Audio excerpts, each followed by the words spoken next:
Imagine stepping from the flickering cinema darkness into the dust and roar of the Colosseum, only to discover that the world of Maximus Decimus Meridius was as much fiction as fact, and yet infinitely stranger than Hollywood could ever portray. The sandals, the armor, the glint of steel beneath the Mediterranean sun all beckon us into a realm where power, poverty, violence, and spectacle interwove to form the tapestry of daily Roman life. In this video, we'll strip away the mythologized heroism of our favorite gladiator and peer behind the iron gates to uncover the real lives of legionaries, slaves, senators, and emperors.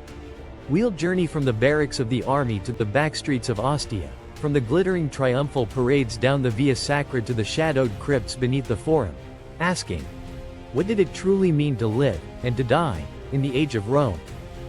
If you're fascinated by the untold stories of history's greatest civilizations and hungry for deep dives that blend rigorous scholarship with gripping narrative, make sure to subscribe to History Facts and Mysteries.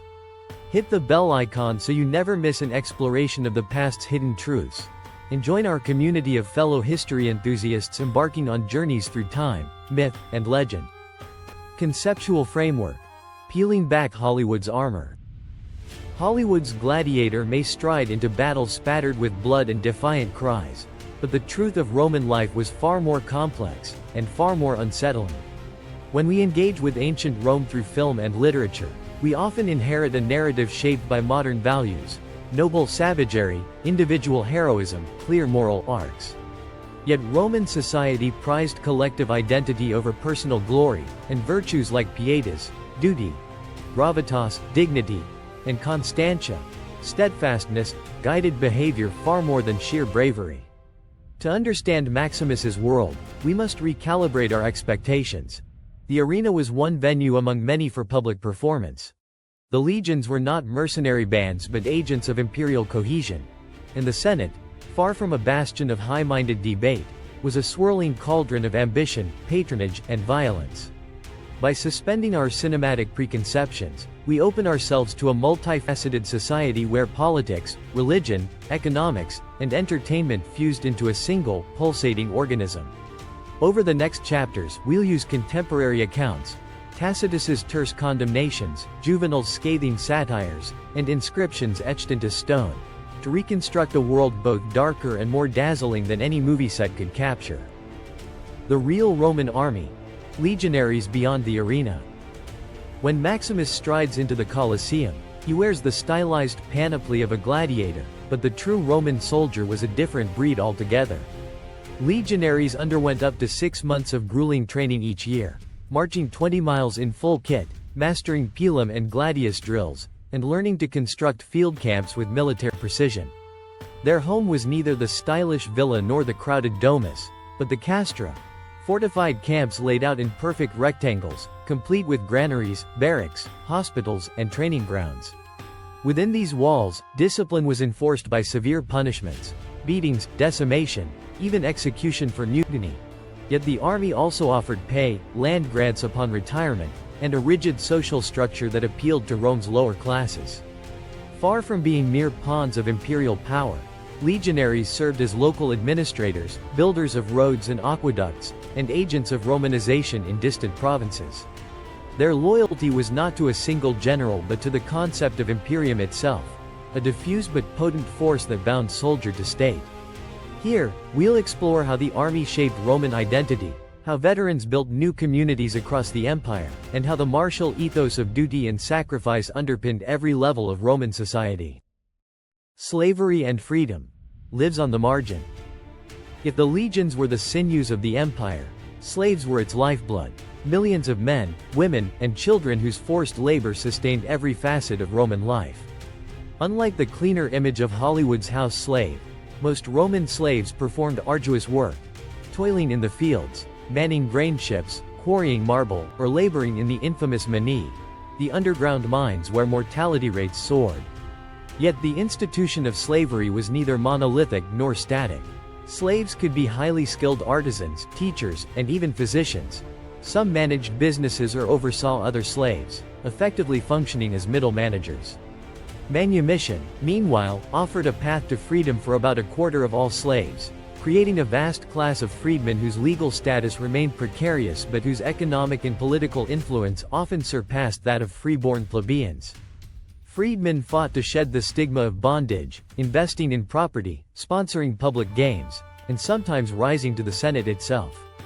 In this section, we'll delve into the daily realities of servitude, whip-scarred backs and whispered plots of escape, as well as the complex social dynamics that could transform a household slave into a wealthy citizen, and how these shifting boundaries between slavery and freedom reveal the profound ambivalence at the heart of Roman social order. Gladiators, warriors, celebrities, and victims. In the pop culture imagination, gladiators are fierce, solitary warriors. But in reality they belonged to Ludi, privately owned schools where they trained, ate, and lived in communal quarters. Recruited from slaves, prisoners of war, and even volunteers known as octorati, gladiators were bound by a harsh contract. Source Gladiatoria. That promised wealth and fame in exchange for blood and bones. Successful fighters could achieve celebrity status, garlands, patronage from wealthy sponsors, and crowds chanting their names. But their lives were regulated by the lanista, the school owner who profited from their victories. Gladiators acquired nicknames. The Thracian, the Murmillo, the Retiarius, and their armor and fighting styles were carefully orchestrated to heighten dramatic effect. Yet beneath the spectacle lay brutal reality. Most bouts ended with serious injury, and retirement depended on the whims of the editor, the official who managed the games. We'll examine the economics of gladiatorial combat, the rituals of crowd approval and condemnation, and personal accounts, like those of the rebel Spartacus, that expose gladiators as both symbols of Roman power and tragic instruments of social control. The imperial household, power and patronage. At the pinnacle of Roman society stood the emperor and his court, a glittering nexus of privilege and peril. The emperor's Palatium on the Palatine Hill was less a fortress and more a sprawling complex of audience halls, private apartments, and gardens. Senators vied for imperial favor through gifts, flattery, and conspiracies. Imperial freedmen administered the imperial estates and could wield greater influence than consuls. Empresses and imperial women operated behind the scenes, forging alliances and manipulating access to the ruler. Yet this power came at a price. Real or imagined conspiracies led to purges, forced suicides, and public executions. Health, medicine, and mortality, doctors, diseases, and death. Despite its achievements, Rome was a world of constant health hazards. Urban crowding, poor sanitation in insulae, and polluted water sources fostered outbreaks of dysentery, typhoid, and malaria. Medical practice blended empirical remedies, honey for wounds, poultices of poppy and willow, with mystical cures and prayer. Doctors, medici, ranged from highly trained Greek practitioners attached to military hospitals to charlatans flogging miracle potions in market squares. Child mortality hovered around 30%. Life expectancy for freeborn males rarely exceeded 45, and epidemics, like the Antonine Plague of 165 CE, could decimate armies and cities. Entertainment beyond the Colosseum, theater, chariot races, and spectacle. While gladiatorial combat captured the world's imagination, Romans delighted equally in other public entertainments. Stone theaters hosted tragedies and comedies by Plautus, Seneca, and Terence, where actors wore expressive masks and acrobatics thrilled audiences. The Circus Maximus, longer than a football field and seating over 250,000, echoed with the roar of chariot races, where factions in green, red, blue, and white vied for glory. Wild beast hunts, Venationes, pitted hunters against lions, bears, and crocodiles imported from across the empire, while naval reenactments, naumachia, flooded amphitheaters with staged sea battles. These spectacles were paid for by magistrates seeking popular support, by emperors flaunting wealth, or by wealthy individuals commemorating personal events. Legacy and perception. How Rome shapes our modern world.